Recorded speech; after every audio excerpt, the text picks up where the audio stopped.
Hey, we're going to give a revised prediction for the score with the news that Dak won't be playing. So I'm going with 27-20 Cowboys. I think they're going to pull it out, and Zeke and Pollard are going to have a big day.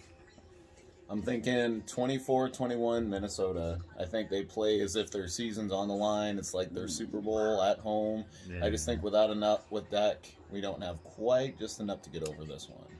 All right, we shall see.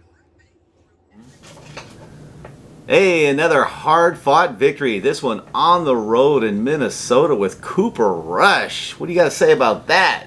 All I got to say is one thing, Ed. Yeah? You like that! You like that! Welcome back. Let's go! Ah!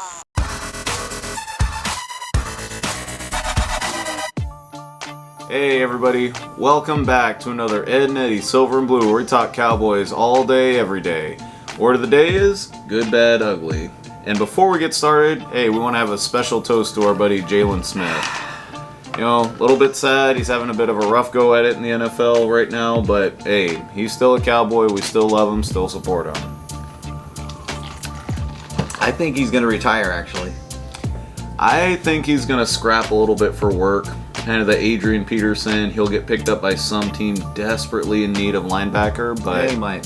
But hey, we'll talk a little bit more about him in a future episode, but right now we got to get into some good, bad, and ugly. Yeah, and there's a lot of good, so I hope you're comfortable. It won't be that long.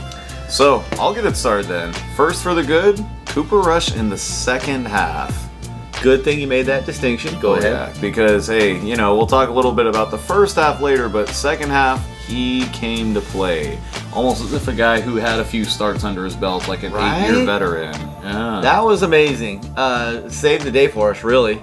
Yeah, and, you know, I was one of those in kind of our second prediction video. I didn't think he had it in him. I kind of chalked this one up to a loss. I thought Minnesota was going to ball out like it was their Super Bowl, but damned if Cooper Rush didn't step up to the plate. That's true.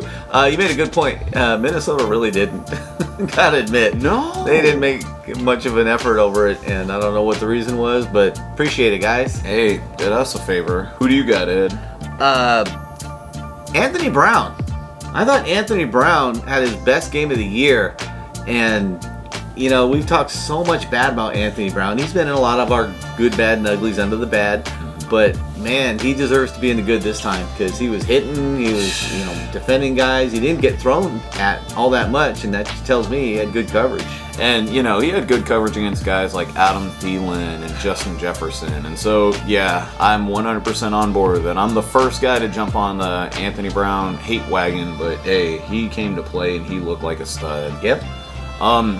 I'll do you one more too. I would also say that the tackling in general by our whole secondary, whether it's Anthony Brown, whether it was KZ, whether it was Jordan Lewis, Curse, our guys were sticking them, and it was just picture perfect, beautiful form tackling. It was amazing. It wasn't even just the secondary. I mean, the line, Cousins wasn't slipping out of people's grasp. The linebackers were just cement out there, especially Micah, which we'll get to later. But that poor fullback who they kept throwing to covered in the flat. Every time they threw it to him, he just got lit up, and I was just like, geez, these guys are coming to hit. Oh, yeah. Who else you got?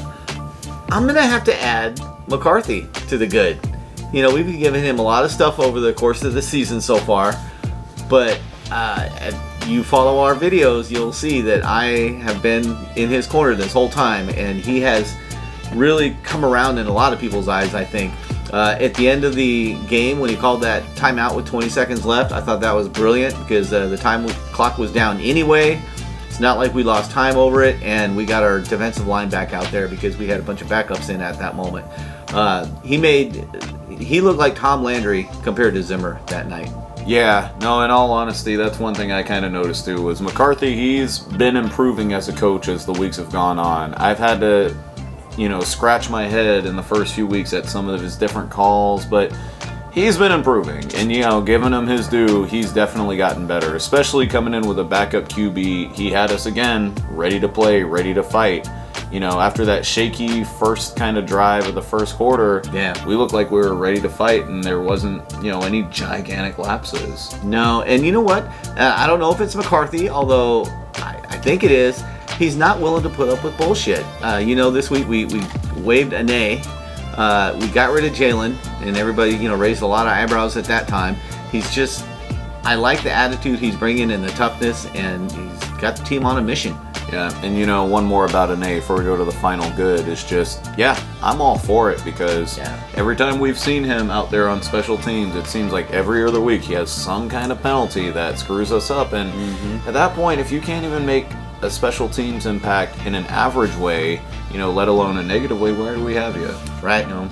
Last but not least, I wanted to add another guy to the good, Randy Gregory. Goodness. Some of those penalties were pretty ticky-tack, but dude was a wrecking machine. Absolutely, and I will say this, we like to keep the great at 1, otherwise he'd be in the great. We got somebody else slated for the great at the end. But Gregory, as we've said, again, so many times this year, even when he's not making the tackle, he's totally disrupting everything. And dude, he was living in that backfield, man. It was awesome. Love it. All right, we got plenty of good. Also got to go a bit to the bad here. I'm going to add Cooper Rush in the first half to the bad. All right, because, we got to give him credit. He was awesome. We pat him on the back. He led us to the victory. But we can't turn a blind eye to the first half. And let's be honest, he was bad in the first half. Oh, yeah. I caught some shit on Twitter because I said in the first half at one point, Cooper Rush is not good. And at that point, I thought it was pretty accurate. It turned out he was, and we won, and that's awesome. But he looked pretty rough in the first half. I get it. He's a backup. I get it. Big primetime game on the road, a decent team you're playing against. But and it wasn't even just that bad throw into double coverage, where it's just totally just locked eyes on him. But it's also just queuing in on Schultz way too much, underthrowing Schultz on that easy bootleg that guys like Dak would make 10 out of 10 times. But right after that, he hit Wilson for the bomb, literally the very next play, and that turned everything around. So props to Cooper Rush on that. But he belonged in the bad for his first half performance. First half. Here's another one in the bad, kind of our run game. And I'll be fair, it also has to do with the fact that Minnesota focused heavily on that. With Cooper back there, They made it a point to say that, hey, for the run game, we're going to shut it down. We're going to make this guy Cooper Rush beat us. And he did, but run game, we got to give a little more help to Cooper Rush if we can. Yep, I think that's fair. Let's get to the ugly. There's not a lot. Special teams. Okay, yet again, it always finds a way for special teams to just pop up in the worst possible way. And I've been telling Ed this for such a long time. Be average, stay out of the way, let our offense get the ball back, but it's always something. To start out with a Bradley and Nate offsides.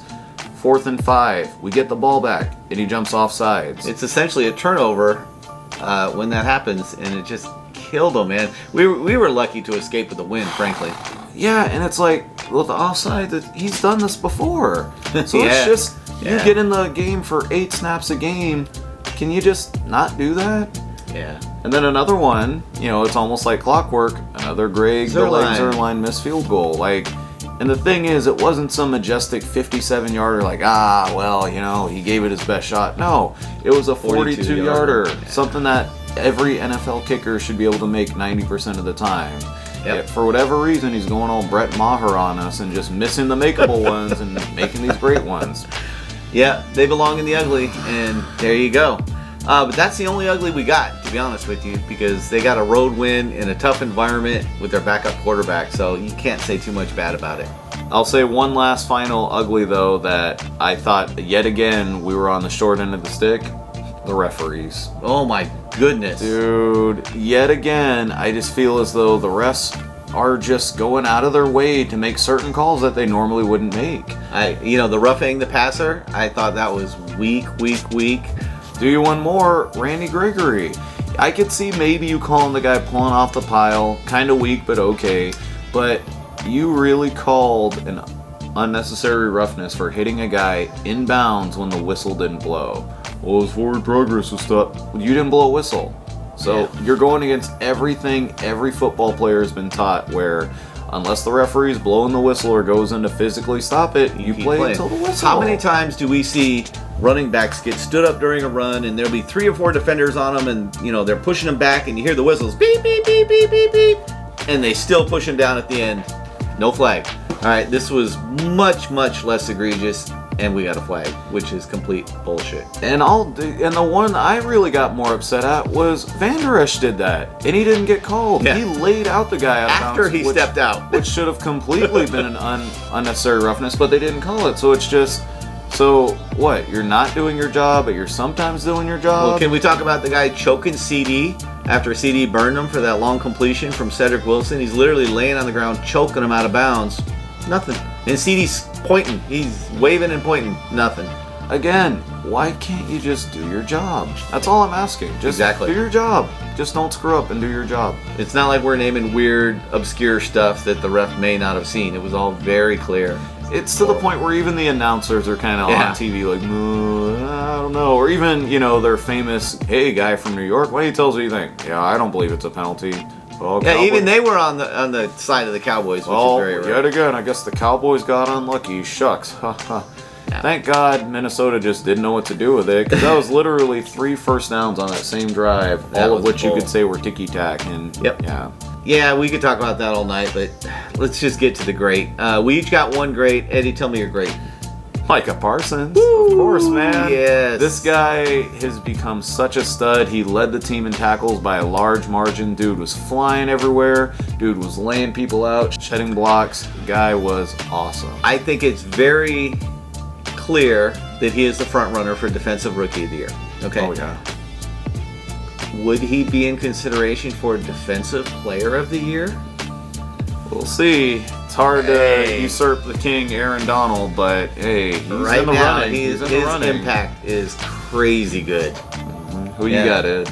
For my great, I got to put in the wide receivers for the Cowboys. Wilson, CD, Cooper, even Noah Brown, contributed, but they were just incredible. And if anybody thinks the Cowboys don't have the greatest wide receiving core in the league, they're just wrong. Yeah.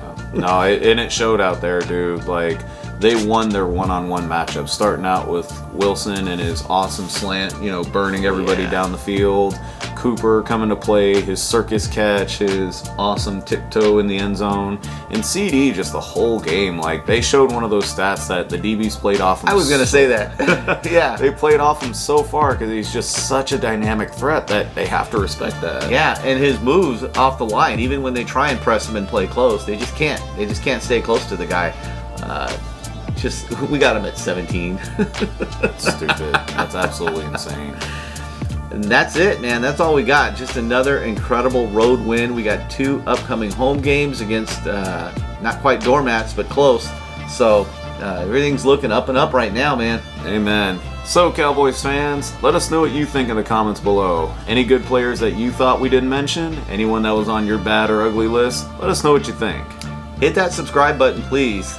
And don't forget to hit the like button, because every time you do, an Eagles fan cries. All right, everybody. Happy victory.